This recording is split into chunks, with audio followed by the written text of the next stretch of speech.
ఈరోజు మనం ఒక చాలా ఆసక్తికరమైన విషయం గురించి మాట్లాడుకుందాం. ఇదొక సమాజం యొక్క కథ. హ్మ్. ఒక తరం వాళ్ళు నమ్మిన విలువల గురించి, వాళ్ళు చేసిన వాగ్దానాల గురించి. మరి ముఖ్యంగా ఆ వాగ్దానాలను ఎలా గాలికి వదిలేశారో వివరిస్తుంది. అవును. దాని పర్యవసానంగా వాళ్ళొక ఊబిలో ఎలా చిక్కుకుపోయారో కూడా. ఇది నిజంగా గతాన్ని మర్చిన ఒక తరం గాథ. కరెక్ట్. ఈరోజు మనం చూస్తున్న మూల గ్రంథం న్యాయాధిపతులు 2వ అధ్యాయం. ఒక గొప్ప నాయకుడు అంటే యెహోషువ ఆయన మరణం తర్వాత ఇశ్రాయేలీల సమాజంలో ఎలాంటి పెనుమార్పు వచ్చిందో ఇది కళ్లకు కట్టినట్టు చూపిస్తుంది. అవును. వాళ్ళ విశ్వాసం ఎలా బలహీనపడింది, దాని ఫలితంగా వాళ్ళు మీరన్నట్టు ఒక సైకిల్లో ఇరుక్కుపోయారు. ఒక విషవలయం. పాపం, శిక్ష, మళ్లీ విమోచన, మళ్లీ పాపం. దీని గురించి మనం లోతుగా చూడబోతున్నాం. సరే, అంటే మన ఈ చర్చ లక్ష్యం కేవలం ఏం జరిగిందని తెలుసుకోవడమే కాదు. కాదు. ఆ పతనానికి అసలు కారణాలేంటి? పదే పదే అవే తప్పులు చేయడానికి వాళ్ళని ప్రేరేపించిన ఆ మానసిక, సామాజిక కారణాలేమిటి? నిజమే. మరి దేవుడు వాళ్ళని రక్షించడానికి న్యాయాధిపతులను పంపడం వెనుక ఉన్న ఉద్దేశ్యమేమిటి? ఈ ప్రశ్నలకు సమాధానాలు వెతుకుదాం. సరే, అయితే కథలోకి వెళ్దాం. ఈ అధ్యాయం బోకీం అనే చోట ఒక చాలా నాటకీయమైన సన్నివేశంతో మొదలవుతుంది. యెహోవా దూత వచ్చి ఒక సూటి అయినా చెప్పాలంటే కఠినమైన సందేశమిస్తాడు. ఏమిటా సందేశం? ఆ సందేశం ఒక రకంగా వాళ్ళని నిలదీసినట్టుగా ఉంటుంది. మొదట దేవుడు వాళ్లతో చేసిన నిబంధనను గుర్తుచేస్తాడు. హ్మ్, నేను మిమ్మల్ని ఐగుప్తులో నుండి రప్పించాను, మీ పితరులకు ప్రమాణం చేసిన దేశానికి తీసుకొచ్చాను, మీతో చేసిన నిబంధనను నేను ఎప్పటికీ మీరను అని చెప్తాడు. అంటే దేవుడు తన వైపు నుండి వాగ్దానాన్ని 100% నిలబెట్టుకున్నాడు. కానీ ప్రతిఫలంగా వాళ్లకొక స్పష్టమైన ఆజ్ఞ ఇచ్చాడు గదా? అవును, చాలా స్పష్టమైన ఆజ్ఞ. ఆ దేశంలో నివసిస్తున్న ప్రజలతో ఎలాంటి ఒప్పందాలు చేసుకోకూడదు, వాళ్ల బలిపీఠాలను నాశనం చేయాలి. కాని వాళ్ళు దాన్ని పాటించలేదు. అస్సలు పాటించలేదు. అందుకే ఆ దూత వాళ్ళని సూటిగా ప్రశ్నిస్తాడు. మీరు నా మాట వినలేదు, మీరెందుకు ఇలా చేశారు అని. ఇది కేవలం ఒక ప్రశ్న కాదు. కాదు, ఇందులో తీవ్రమైన నిరాశ ఉంది, ఆరోపణ కూడా ఉంది. ఖచ్చితంగా. దేవుడు అంతా చేసి ఒక దేశాన్ని ఇస్తే వీళ్లు మళ్లీ అవే పాత సంస్కృతులతో కలిసిపోవడానికి చూశారు. దాని పర్యవసానం కూడా వెంటనే ప్రకటించబడింది. ఆ పర్యవసానం చాలా తీవ్రంగా ఉంది. నేను మీ ముందు నుండి ఈ దేశ నివాసుల్ని వెళ్లగొట్టను, వాళ్లు మీ ప్రక్కలకు శూలములుగా ఉంటారు, వాళ్ల దేవతలు మీకు ఉరిగా ఉంటారు అని. ఈ శూలములు, ఉరి ఇవి కేవలం అలంకార పదాలు కావు కదా? కానే కాదు.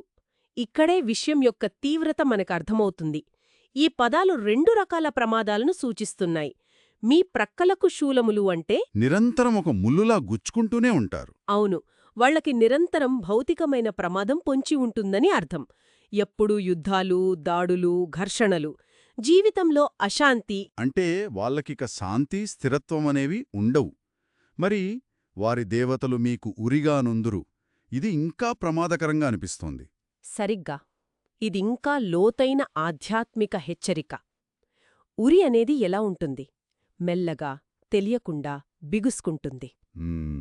అంటే ఆ అన్యదేవతల ఆరాధన, వాళ్ల సంస్కృతి ఇవన్నీ ఒక ఉచ్చులా వాళ్లని పట్టుకుంటాయి. మొదట్లో ఆకర్షణీయంగా కనిపించినా చివరికి దేవుణ్ణిండి దూరం చేసి వాళ్ల ఆధ్యాత్మిక పతనానికి కారణమవుతాయి. ఈ మాటలు వినగానే ప్రజలు తట్టుకోలేకపోయారు. గట్టిగా ఏడ్చారు. అవును. అందుకే ఆ ప్రదేశానికి బోకీం అంటే ఏడ్చేవారు అని పేరు వచ్చింది. అయితే ఇక్కడ నాకొక ప్రశ్న.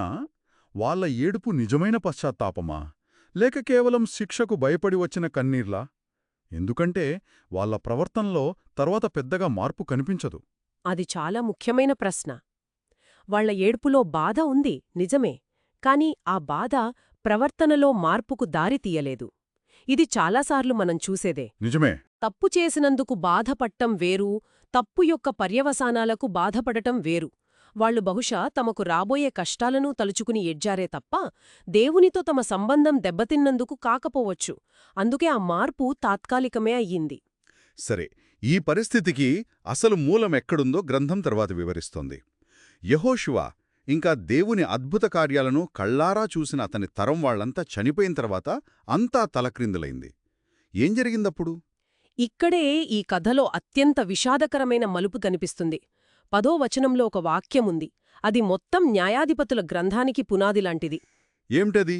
వారి తర్వాత యెహోవానైనను ఆయన ఇజ్రాయేలీల కొరకు చేసిన కార్యములనైనను ఎరుగని తరమొకటి పుట్టగా. ఈ ఒక్క వాక్యంలో ఒక సమాజం యొక్క పతనం మొత్తం ఇమిడి ఉంది. అంటే ఐగుప్తు నుండి విడుదల, ఎర్రసముద్రం దాటడం, 40 ఏళ్లు అరణ్యంలో ప్రయాణం, ఇవన్నీ ప్రత్యక్షంగా చూసిన తరం అంతరించిపోయింది. అవును, వారి తర్వాత వచ్చిన తరానికి ఆ అనుభవం లేదు. ఇది కేవలం చరిత్రను మర్చిపోవడం లాంటిది కాదు. అంతకంటే లోతైనదా? చాలా లోతైనది. ఇది జ్ఞాపకశక్తి లోపం కాదు. మొదటి తరం విశ్వాసం వాళ్ల అనుభవంలో నుండి పుట్టింది, కళ్ళారా చూసిన అద్భుతాల నుండి. రెండవ తరానికి అది కేవలం ఒక కథ. ఆ, ప్రత్యక్ష అనుభవం పరోక్షంగా విన్న కథగా మారినప్పుడు దానిలోని శక్తి తగ్గిపోతుంది. విశ్వాసమనేది కేవలం సమాచారం బదిలీ చేయడం కాదు, అది అనుభూతిని పంచడం. ఆ ప్రక్రియలోనే వాళ్లు విఫలమయ్యారు. ఇక్కడ నాకు సందేహం. మరి వాళ్ల తల్లిదండ్రులు వాళ్లకా కథలు చెప్పలేదా? ఇది చెప్పడంలో పెద్దల వైఫల్యమా, లేక వినడంలో పిల్లల నిర్లక్ష్యమా? బహుశా రెండూ కావచ్చు. పెద్దలు కథలు చెప్పి ఉండవచ్చు, కాని వాళ్లు ఆ కథల వెనుక ఉన్న భావోద్వేగాన్ని, ఆ విశ్వాసాన్ని బదిలీ చెయ్యలేకపోయి ఉండవచ్చు. అవి కేవలం పండుగ కథలుగా మిగిలిపోయాయేమో. అదొక పాయింట్. మరోవైపు కొత్త తరం వారు వాళ్ల చుట్టూ ఉన్న సుఖవంతమైన జీవితంలో ఆ కథల ప్రాముఖ్యతను గ్రహించలేకపోయుండవచ్చు. వాళ్ల తల్లిదండ్రులు ఎదుర్కొన్నంత కష్టాలు వీళ్లకి లేవు, కాబట్టి దేవుని మీద ఆధారపడాల్సిన అవసరం వాళ్లకు కనిపించలేదు. మరి దీని తక్షణ పర్యవసానమేమిటి? విశ్వాసంలో ఏర్పడిన ఈ ఖాళీని వాళ్లు దేనితో నింపుకున్నారు? ఫలితం వెంటనే కనిపించింది.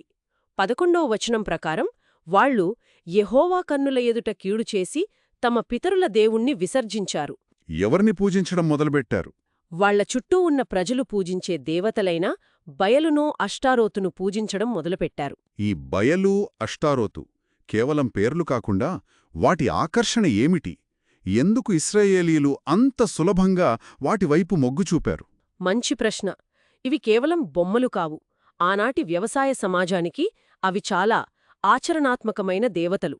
అంటే బయలు వర్షానికి, పంటలకు అధిపతి. అష్టారోతు సంతానానికి, సౌభాగ్యానికి దేవత. కరువు వచ్చినప్పుడు, పంటలు పండనప్పుడు కంటికి కనిపించని యెహోవా వాగ్దానాల కోసం ఎదురుచూడటం కన్నా పక్కనున్నవాళ్లు పూజించే ఈ దేవతలను ప్రసన్నం చేసుకోవడం సులభంగా అనిపించింది. తక్షణ పరిష్కారంలాగా. సరిగ్గా. వాళ్ల విశ్వాసం వాళ్ల ఆచరణాత్మక అవసరాల ముందు ఓడిపోయింది. ఈ పతనం ఒక పునరావృతమయ్యే చక్రాన్ని ప్రారంభించింది. ఆ సైకిల్ ఎలా పనిచేసిందో ఒక్కసారి చూద్దాం. మొదటి దశ పాపం. అవును, వారు అన్యదేవతలను పూజించారు. ఇది రెండవ దశకు దారితీసింది, దేవుని కోపం మరియు శిక్ష. మూలగ్రంథంలోని భాష చాలా శక్తివంతంగా ఉంటుంది. యెహోవా కోపాగ్ని ఇశ్రాయేలీల మీద మండెను. అవును, దేవుడు వాళ్లని శత్రువుల చేతికప్పగించాడు. ఒకప్పుడు వాళ్లని కాపాడిన దేవుడే ఇప్పుడు వాళ్లని శత్రువులకప్పగిస్తున్నాడు. 15వ వచనంలో వారు పోయిన ప్రతి స్థలమున వారికి బాధ కలగజేయుటకు యెహోవా వారికి శత్రువాయను అనుంది. ఇది ఊహించుకోడానికే భయంకరంగా ఉంది. తమను కాపాడాల్సిన దేవుడే తమకు శత్రువుగా మారడం. ఆ బాధలు తీవ్రమైనప్పుడు వాళ్లు మూలిగారు. వారు విడిచిన నిట్టూర్పులు అనే పదం వాడబడింది. ఇది చక్రంలోని 3వ దశకు దారితీసింది, అంటే విమోచన. అవును, వాళ్ల నిట్టూర్పులు విని దేవుడు జాలిపడ్డాడు. గ్రంథంలో సంతాపించి అనే పదముంది, అంటే వాళ్ల బాధను చూసి ఆయన చలించిపోయాడు. కరుణ చూపించి వాళ్లని రక్షించడానికి ఒక న్యాయాధిపతిని నియమించాడు. ఒక నాయకుడిని లేదా విమోచకుడిని. అవును, ఆ న్యాయాధిపతి బ్రతికి ఉన్నంతకాలం దేవుడు వాళ్లకి తోడుగా ఉండి కాపాడాడు. అయితే కథ ఇక్కడితో సుఖాంతం కాలేదు. ఇదే ఈ చక్రంలో అత్యంత నిరాశాజనకమైన విషయం. ఆ న్యాయాధిపతి చనిపోయిన వెంటనే ఏం జరిగింది? 4వ దశ తిరిగి పతనం. ఇది చాలా ఆశ్చర్యకరంగా అనిపిస్తుంది. వాళ్లు వెంటనే తమ పాత మార్గాలకే మళ్లారు. అంతేకాదు, 19వ వచనం ప్రకారం తమ పూర్వీకుల కంటే మరీ మిగులు చెడ్డవారయ్యరి. అంటే కేవలం పాత తప్పులే కాదు, అంతకంటే ఘోరమైన పనులు చేశారు.